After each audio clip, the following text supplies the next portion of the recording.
څه شی تو شله لکه اوس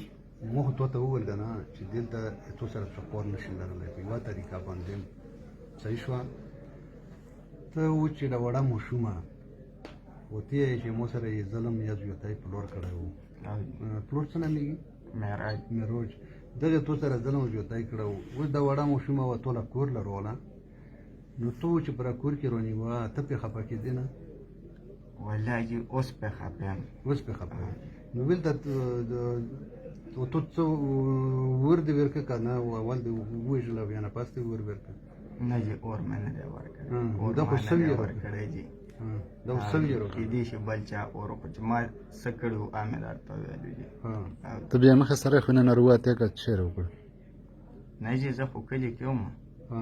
نو ته بیا څرنګه ترې راغلی چې یغه ځای راغلی او راووتې دوه درې ورځې پس زه کلي نه راووتم دلته تفتیش شروع شو هغه بس ډوره ترې راووتې بس لږ رحم دې مې زړه کې پرې ونغی والله جي اوس پې خفه یم خفه یې بس الله وکړه